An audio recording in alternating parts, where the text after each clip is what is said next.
Good evening and welcome to what I hope will be an informative evening, and I hope when you leave here you're not too depressed as to the changes that have come into effect. I know many of you in the room. For those of you that I don't know, Greg Ernie is my name. I get the pleasure of running through these 132 changes that have been introduced to the Residential Tenancies Act. And why do I get the pleasure? Simply, my property management team across our offices have been that under the pump, and you'll understand when I go through what I'm going to cover tonight, for them to fully get their head around it, and probably more importantly to get their head around even speaking tonight would be probably mission impossible. So I said, well, I'll run through things. So welcome. It's great to have so many of our landlords in the room. And our valued clients. So hopefully we can leave you tonight more informed with the changes and how it's going to affect your investment properties. So the new legislation took effect on the 29th of March, and I will say I'm going to try to, this can be fairly a dry topic, I guess, as you go through these changes. I'm not going to go through the full 132. I'm really just going to break it down to the main things that I see are the main impact as far as yourselves for owners.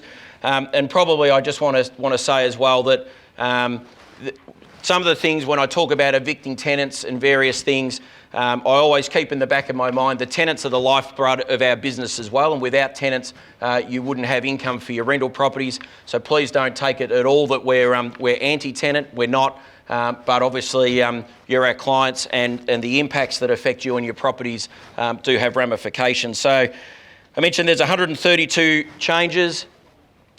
The change's primary focus was simply to protect the tenants.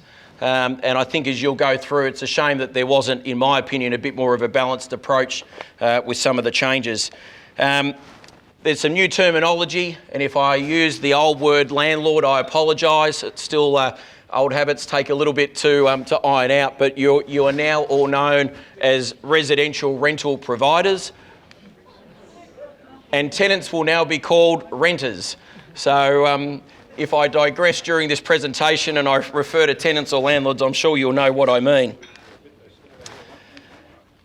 Couple of little things I'll just skip through, but just it's interesting some of the changes. We're now not allowed to ask tenants that are applying for rental properties, we're not allowed to ask if they've had a dispute with a previous rental provider, what their rental bond history is. We can't ask the tenant, but we are allowed to ask their other agent or landlord when we do our reference checks, and we're not allowed to ask for bank statements with their daily transactions, but we can ask for evidence of their income.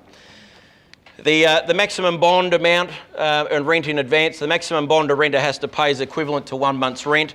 If the weekly rent is above $900 per week, then a higher bond may be requested. We probably don't have too many properties out here that are above $900 per week. Not yet, but after the changes, rents might start to go up substantially, so who knows. Okay, I'll get straight into it. Rental minimum standards. Now, in your show bag that you've got, there's a booklet that we've put together here. I'll get you to, if you want, you can open that up just so you can see what's come in. But the rental minimum standards are substantial. And look, probably to be candid, I think for the majority of our properties and yourselves, I think overall our properties generally would meet minimum standards most likely anyway. Generally, if they don't meet minimum standards as an organisation, we don't want to manage the property anyway. So I think overall we're probably going to be okay. But that being said, there are a few changes and things that you do need to be aware of. So I'm not going to go through all the minimum standards. You can have a read through, and just to show you on the book there. So you've got your minimum standards listed, and then there's even a checklist that the REIV have put together, and as you can see, it's quite substantial with the questions. So new minimum standards now apply. Just so you're aware, non-compliance means that a renter can terminate a rental agreement before they move in, or can request compensation. Individuals can be fined just under $10,000. So it's pretty serious what we now need to make sure that our properties standards are at. And as I say, overall, I think our majority of our rental properties are pretty good, but there are some points to note. External doors have to be secure with a deadlock. There's a couple of exemptions. I won't go through too much, but if it's a screen door, that doesn't need a deadlock. The other thing is that when your tenants move into a property, and these are just the little sleepers that can happen.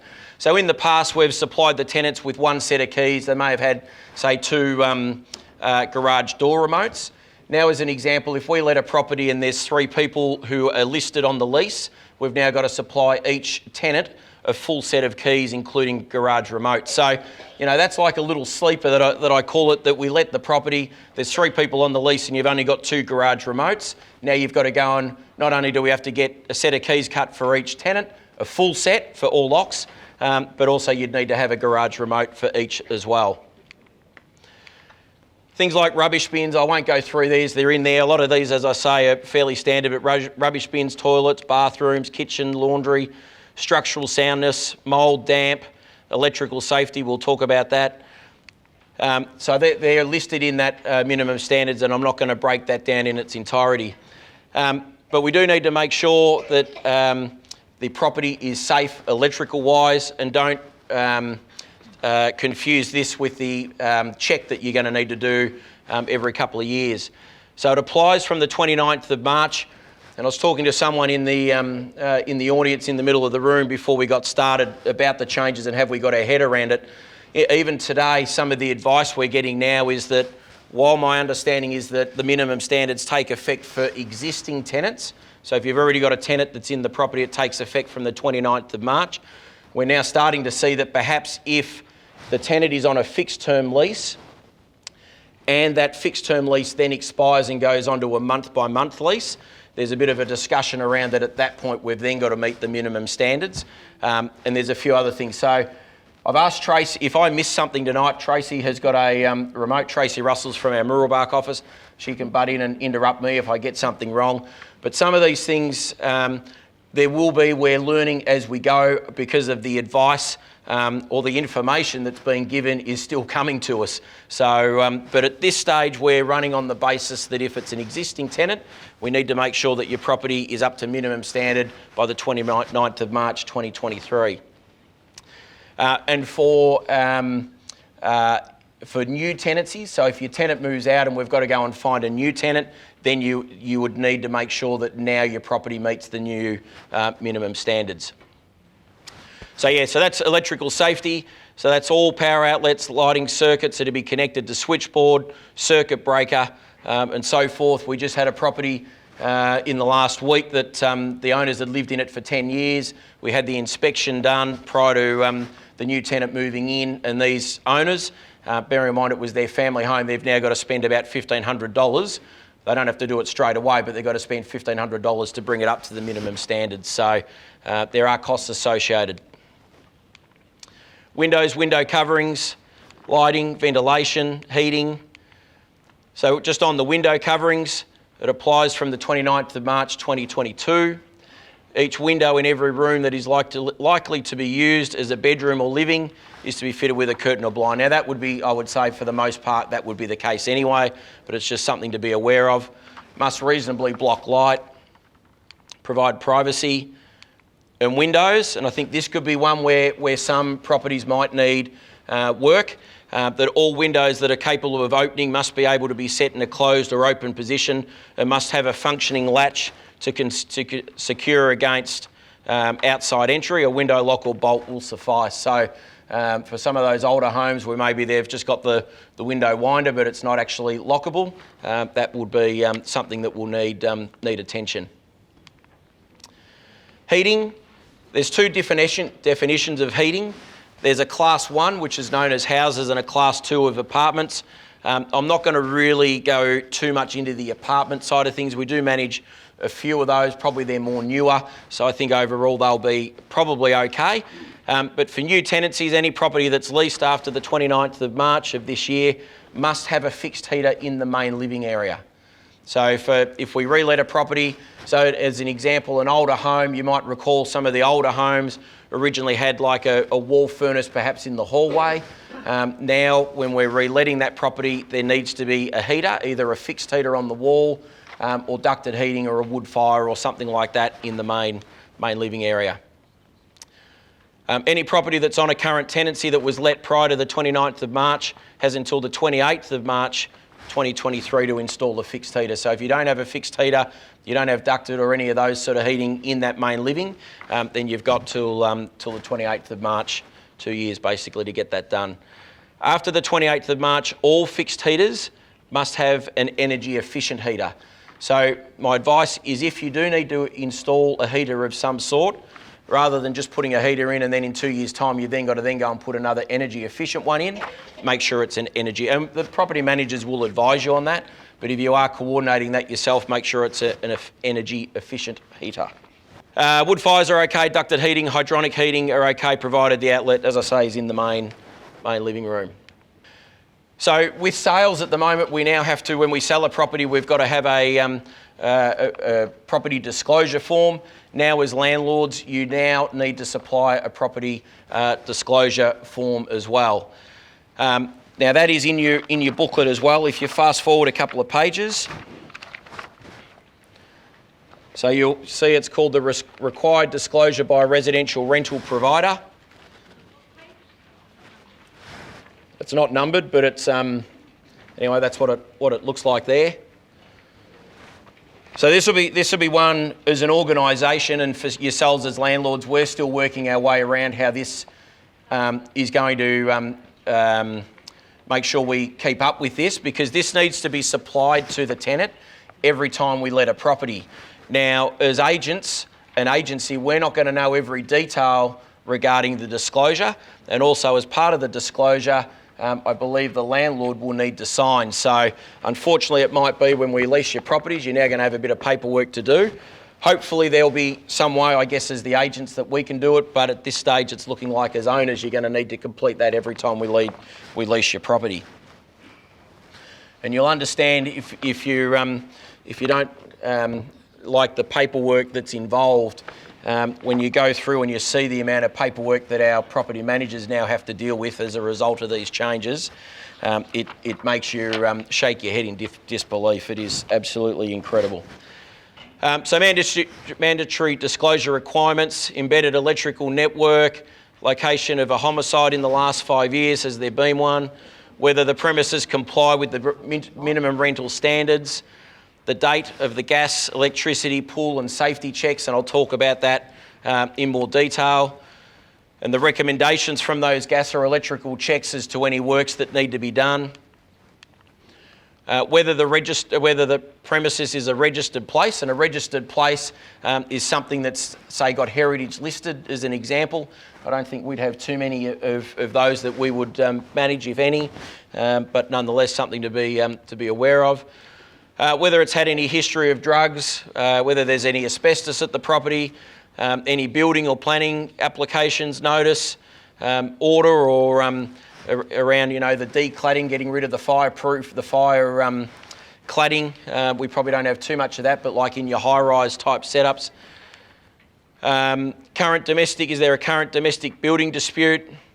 And current dispute under the Owners Corporation Act. And another one that's going to be a lot of work, certainly for our property managers, and we'll definitely need your cooperation, is we're now going to need to supply a copy of the owner corporation rules. I would say the majority generally are standard, but sometimes the body corporates or the owners corp do have their own sets of rules as well. So that's something now that we're now going to have to supply to the tenant when they move in. So modifications is probably one of the ones that I think has been certainly publicised out there, that I think as owners we've all been fairly nervous about what a tenant can just go and do now to the home. So just to run through, so these are some of the things that the tenants are now able to do without requiring consent. So this is for any type of rental property. Installation of non-permanent window film for insulation. Some of these aren't bad. Installation of a wireless doorbell, replacement of curtains, provided they keep the originals. A lot of tenants do that now anyway. Installation of adhesive child safety locks on drawers and doors. Installation of pressure-mounted child safety gates. Installation of a lock on a letterbox. Installation on surfaces other than exposed brick or concrete walls of picture hook screws for wall mounts, shelves or brackets. Wall anchoring devices. Hardware-mounted child safety gates on walls. Installation of LED light globes. LED light globes, installation of water-efficient shower head, provided they keep the original, installation of blinds and cords or anchors, installation of security lights, alarm sisters, security cameras. So that, what I went through there was no consent was required. The tenants are just able to go and do that. And look, probably a lot of those things, I think they've probably gone and done some of those things over the years anyway. This is modifications that basically cannot be reasonably refused. And the advice that I'm getting is that basically you can't refuse anything, or you've got to have a bloody good reason to refuse. An example, I'll come to it in a moment, but installation on exposed brick or concrete walls, pitch hook screws, wall mounts. So if you've got a home that's got an internal brick wall as an example, they've now got to ask for consent, but you've got to have a pretty good reason as to why you don't want that to happen. Wall anchoring devices, same again. Hardware mounted child safety gates, so that's on your exposed brick or concrete walls. Installation of fly screens on doors and windows. If they want, they can go and or basically ask for consent to put a vegetable or herb garden in. Secure a letterbox. Painting of the rented premises.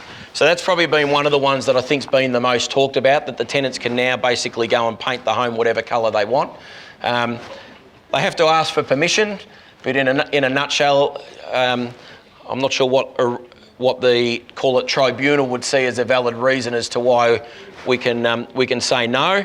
Yeah, that's probably a big one. That's probably one of my concerns, that they're going to go and paint the walls whatever colours. Modification to secure external gates. Refusing consent. So unless it's major works, i.e. knocking down a wall, a rental provider basically can't refuse consent.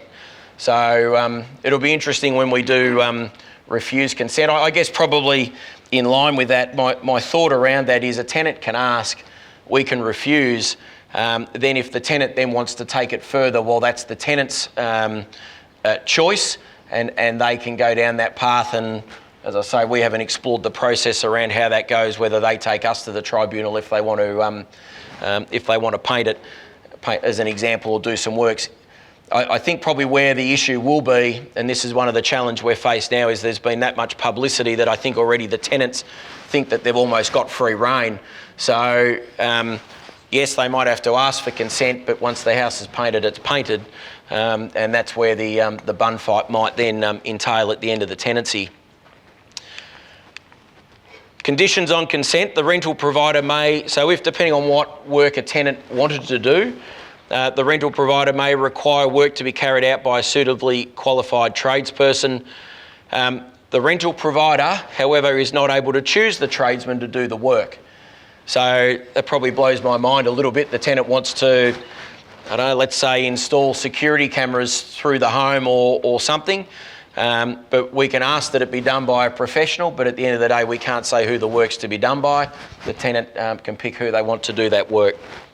Obviously we can ask for certificates to show that it's been signed off and done properly, but at the end of the day. So rectification, the tenant moves out, and so this applies to everything that I've just gone through with modifications. So your picture hooks and all of those sort of things, doesn't matter what they do, we can ask for it to be rectified, taking into account normal fair wear and tear. And a rector must rectify at the end of the tenancy, but that being said, at the end of the day, and I know from the experience when you go to the tribunal, the referees would basically throw any of my team out if they took a tenant to the tribunal because the tenant has left 3 picture hooks in the wall and they've painted a wall from, call it beige to pink. I would not like the chances as to how our rental team would go. I can say to you, as you can see as we go through these changes, not only are the changes in favour of the tenant, but generally whenever we go to the tribunal, the referees are always more lenient on the tenant than they are the owner, unfortunately.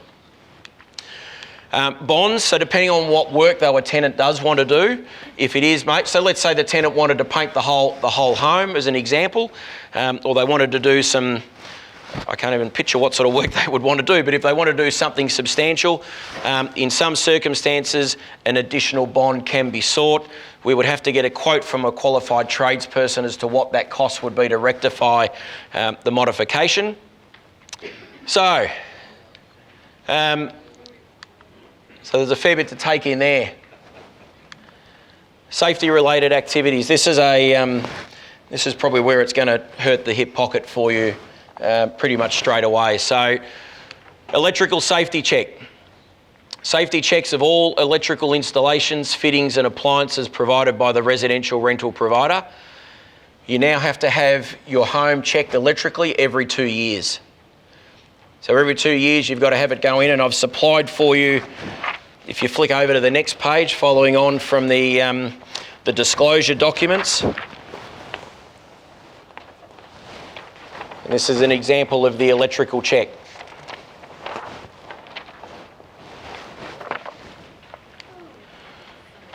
How are we feeling? Are we feeling all right? Yeah, good. So the residential rental provider is to provide the renter with the date of the last safety check, if requested. So once we've had it inspected, if the tenant is in there and they want to know, well, when was the last electrical done, we have to have on file the report to be able to supply to them, stating when it was last inspected. If on the day of occupancy an electrical safety check has not been conducted within the previous 2 years, the residential rental provider must arrange for a check to be carried out as soon as practical. And that's not months, that would be that it would need to be sort of happening within a couple of days to a week or so. So basically now if your tenant vacates and we've got to go and find you a new tenant, we now need to get that inspection done. And I can say to you, so far with the properties we've had inspected, every property has come back that it's needed to have work done to it. The gas safety check, so same for the gas. Only applies obviously if you've got any gas fixtures or appliances at the property. And it's the safety checks of all the gas installations and fittings. And once again, the checks must be done every 2 years by a licensed or registered gas fitter. Once again, the rental provider, same as the electrical, must provide the renter with the date the last gas safety check if requested. And if on the day, the same again as the electrical, if it's not done within 2 years of a new tenant moving in, then it needs to be done within a reasonable time as soon as practicable. Smoke alarms. Now this one's nothing new. We've been doing this, but there's a point that I want to make on this, that if you're one of our owners where you're choosing to check the smoke alarms yourselves, and I would hope that you're not, because I think you're absolutely leaving yourselves wide open for liability. And I think with what I'm going through, with what I've just mentioned about the electrical and gas and the smoke alarms, our biggest concern as an agency and our biggest concern for you guys as landlords is, to me, this is the biggest liability sleeper option here, that if something happens and you haven't had it inspected, we haven't had it inspected, you haven't had it inspected, we're all in the gun. And the solicitors will have an absolute field day. Smoke alarms. Ensure smoke alarms are correctly installed and in working condition. Ensure each smoke alarm is tested according to the manufacturer's instructions at least every 12 months. So the other two are every 2 years. Smoke alarms have got to be done every 12 months. And it's not just a case of pushing the button. They do a smoke test, and I don't know how they do a smoke test, but they do a smoke test and a decibel test. So there's a bit, and it's not just a case of just pushing the button or changing the battery. Ensure that the batteries in each smoke alarm are replaced as required. Immediately arrange for a smoke alarm to be repaired or replaced as urgent repair if they are notified by the renter that it's not working. On or before the commencement of the rental agreement, provide the renter with the following information. So this is something new. Information about how each smoke alarm in the premises works. Information about how to test each smoke alarm in the premises. information about the renter's obligations not to tamper with any smoke alarms installed and to report if the smoke alarm is not working. Renters must give written notice to the residential rental provider when they become aware a smoke alarm is not in working order. Okay, so I'm going to talk about the management side. So one question you might have is, I'm an electrician or I'm a gas plumber. Can I do these inspections myself? Yes, you can. You must be a qualified tradesperson, and they must provide us, the managing agent, with a copy of the report and compliance certificate, which must show the date on which it was done, which tradesperson did the inspection, and the report detailing its compliance, or what works needed to be done, and proof those works have been completed. The compliance report, gas and electrical reports, they're in your booklets. So there's a gas one there, so I've shown you the electrical, and there's also then a gas one in there, so you can see what's involved with that as well. And as you can see, that's substantial also. So as I said, high risk to me, this is, if there's a number of things, but this is a high risk thing now that you all need to be well aware of. That if you miss these checks or they're not done and something happens, you're well and truly in strife. We've got 2 years to do the properties that are currently tenanted, so we don't have to do them straight away. But obviously, with the amount of properties that are out there, that we can't do them all at the last minute. And the other thing that we've been chatting about is, I guess, to spread the cost load, we're looking at probably doing, say, an electrical 1 year and then a gas the following year, and at least that's going to spread the cost over the 2 years, rather than having sort of this money coming out every 2 years and affecting your property income. So some of you would have received originally some information from us. We had sought, there's a company that we use now called Smart House that service the smoke alarms. They came to us and offered a package as far as the electrical and the gas. And in a nutshell, that's what their quote was, plus the smoke alarms, which is the annual. So roughly, when you work that out, if you work the cost out and split it over 2 years, it roughly, for them to manage it for you and for us, would be about $440 per annum. However, we've got very good relationships with our electrician companies that we use, and also our gas company, and they've been gearing up. They've known for some time that these changes have been coming in. So they've come back. So for Murrelbach and Lilydale office, we use a company called Verve Electrical, and for $250, including GST, they will do the electrical check.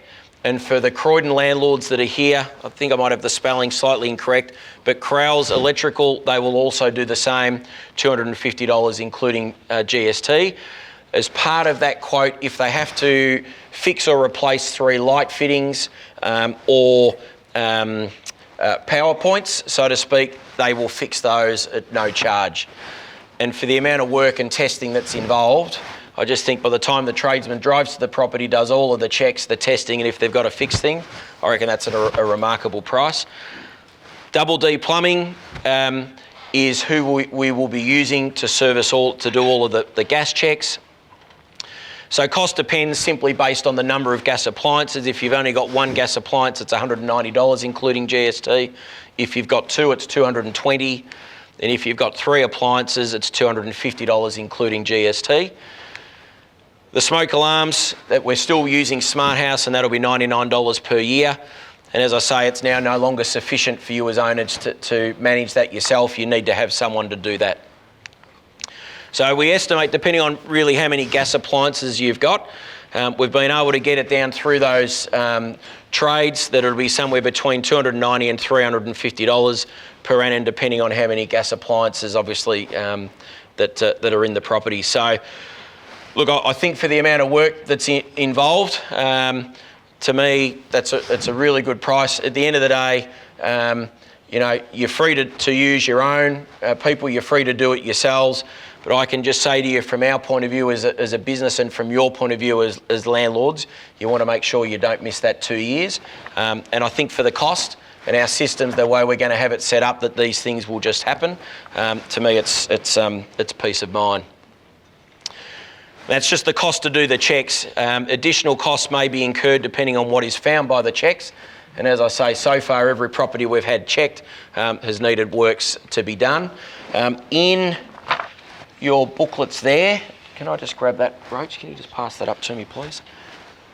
So in your booklets there, we've supplied for you.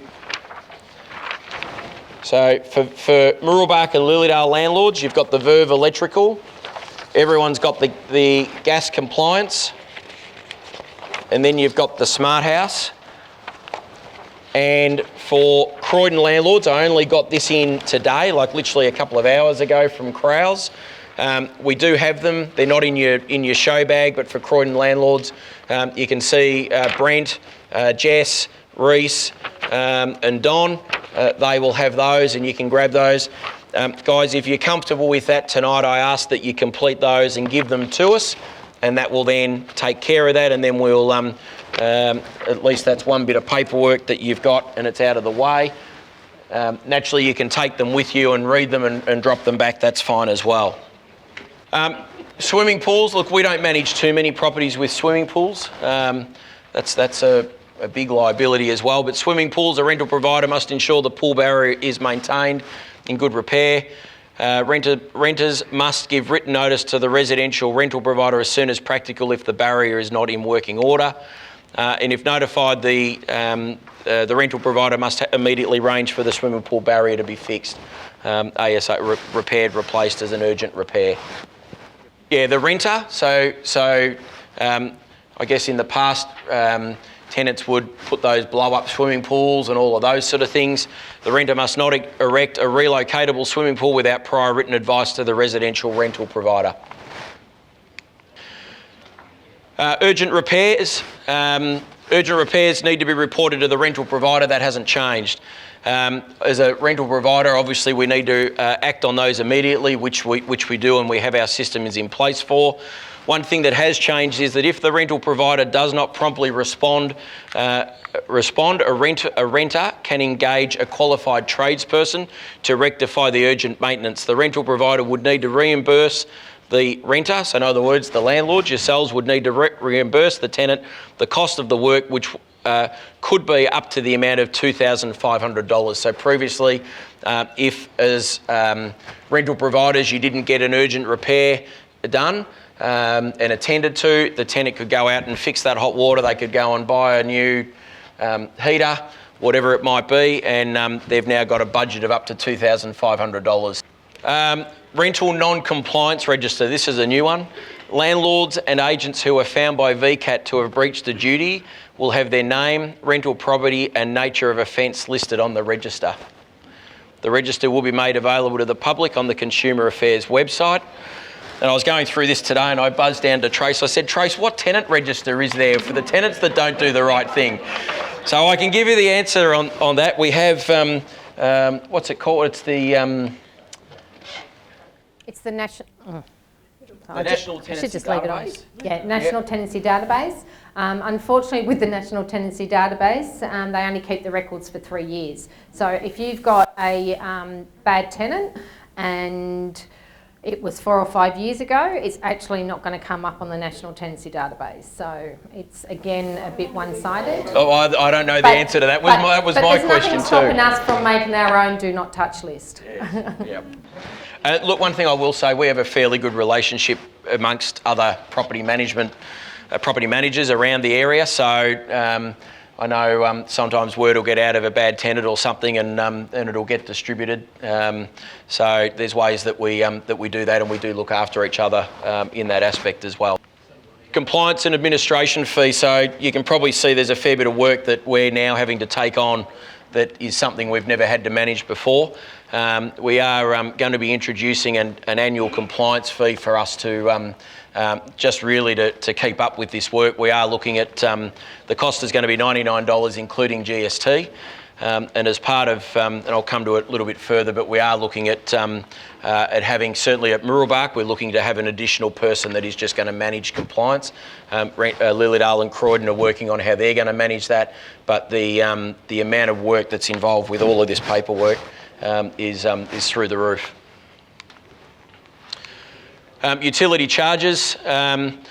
So charges relating to pumping out and cleaning of sewerage and septic tanks, that's now your liability. A new one, and for any builders in the room or developers, previously you've been able to build a unit, and it's been, if the tenant has wanted to run the phone through and connect it, it's been the tenant's cost. It's now changed that the landlords have to supply that.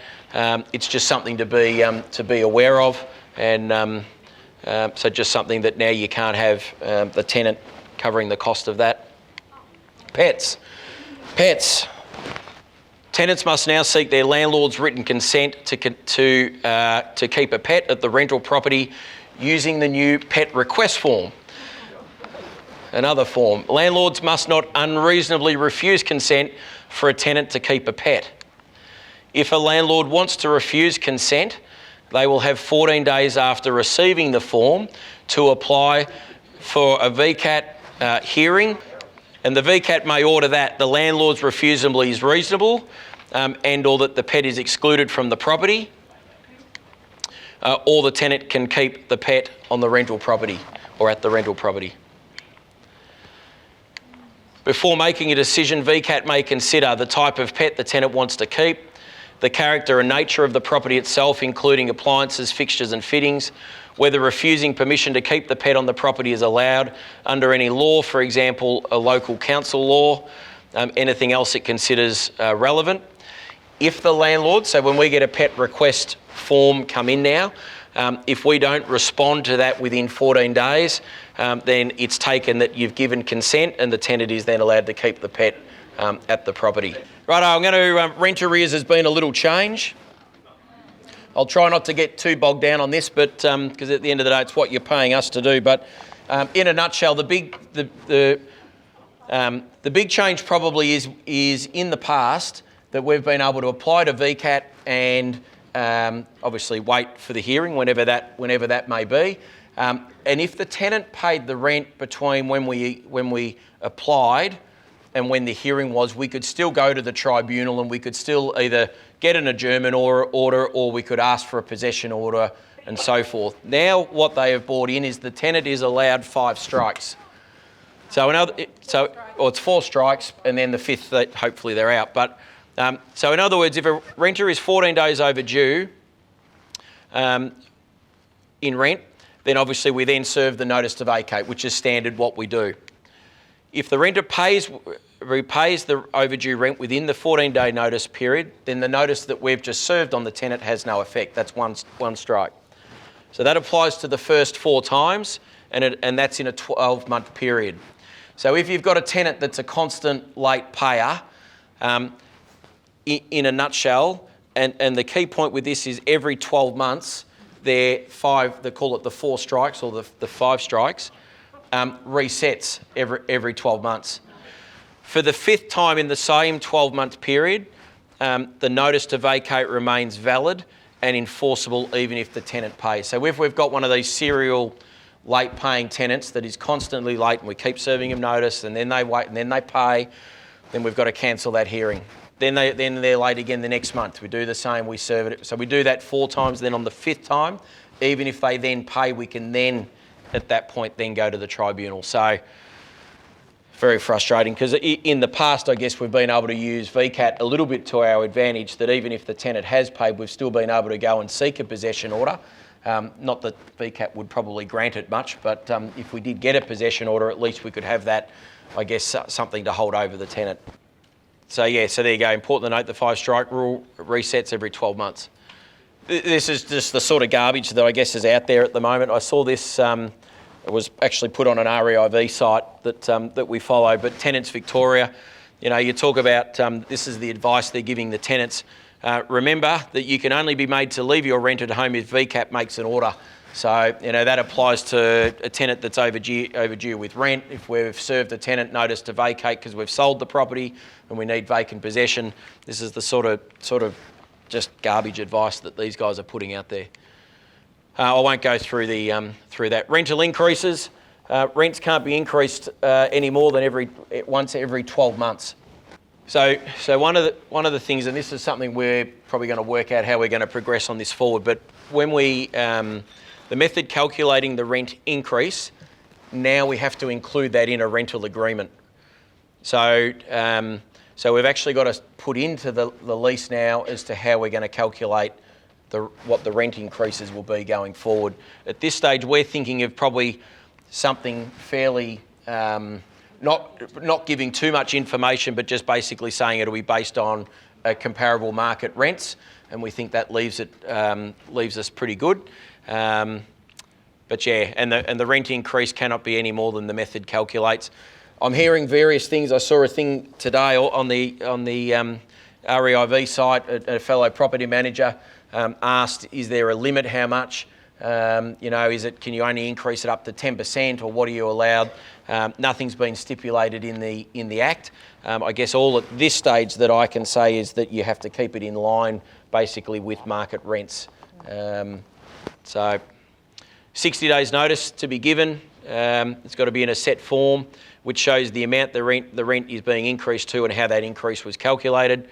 And we've now also got to provide to the tenant, advise the tenant that they have rights and that they can apply to Consumer Affairs Victoria to investigate the rent increase if they like.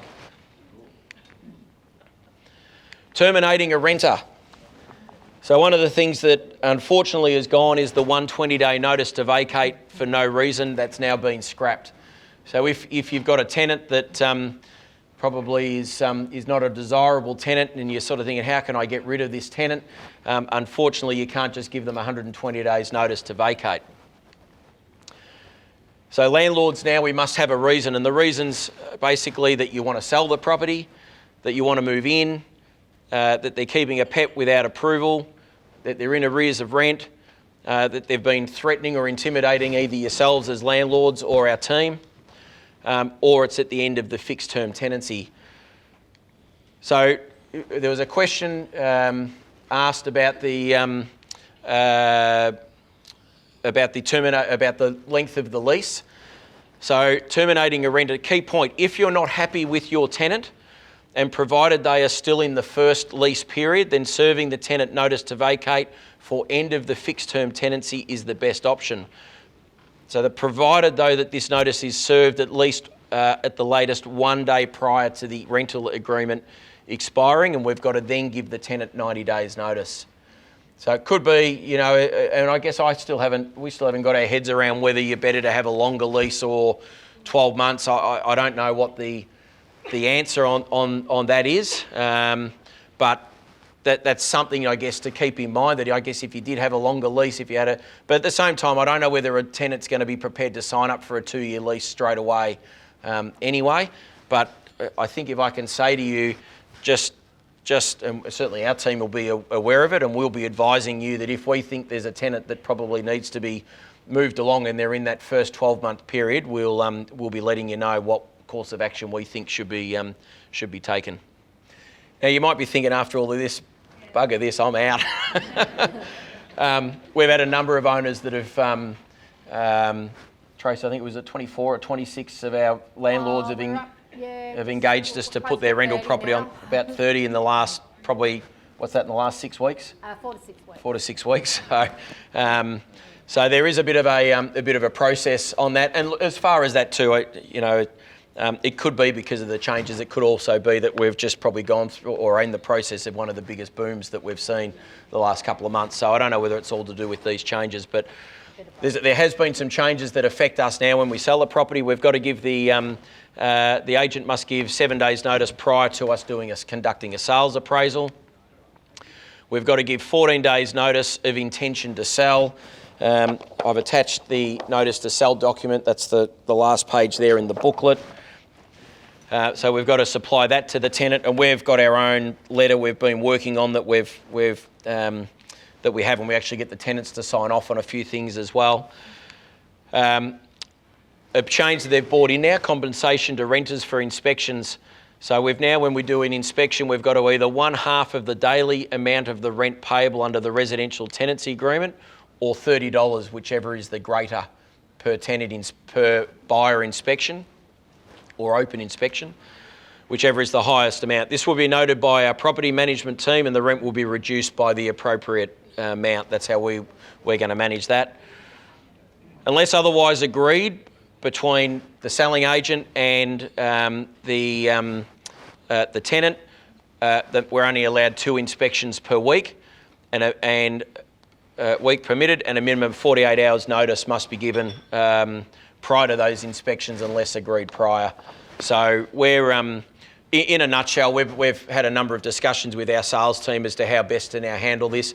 Look, I think the majority of tenants we've always found, I mean, there's been regulations how we've had to do inspections prior, and provided we go and sit down with the tenants and meet with them and work out a plan and probably just have a genuine conversation with them. Generally, we've been able to work out an arrangement.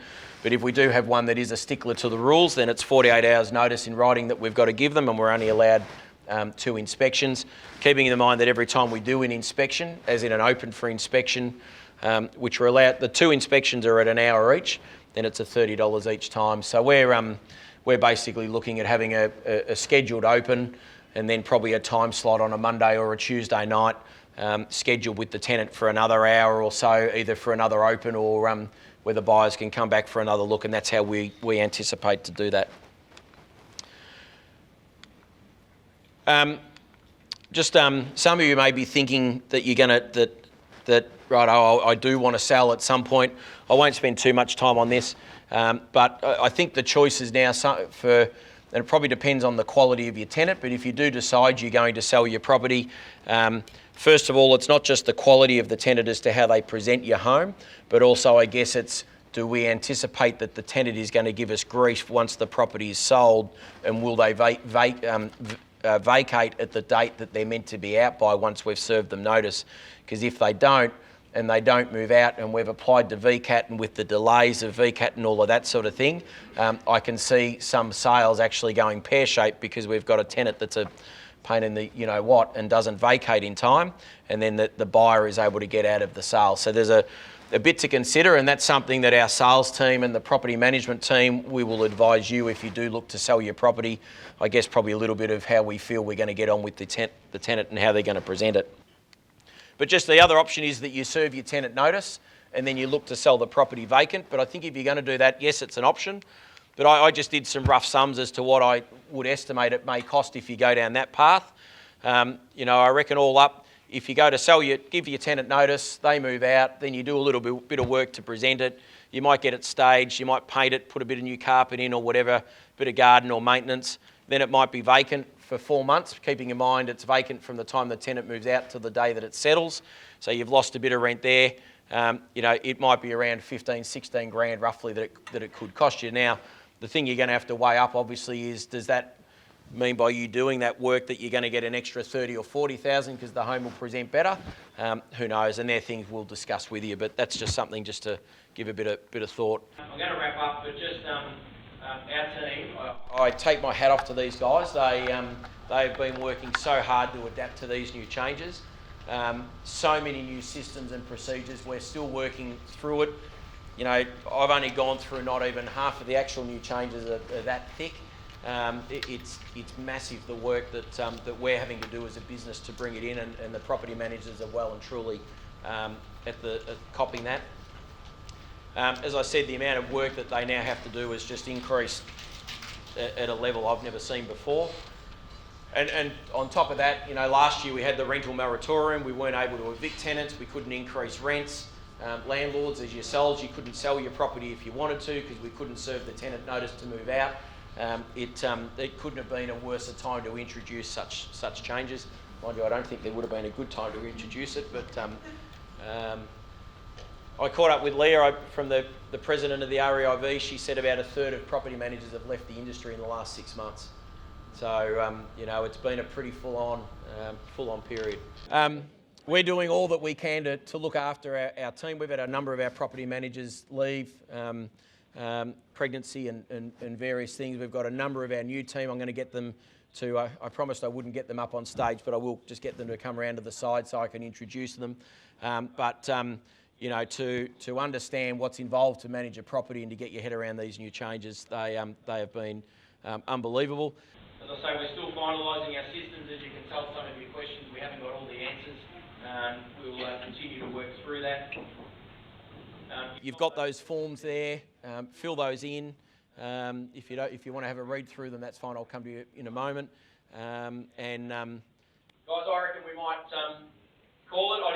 Yes, no, look, it was just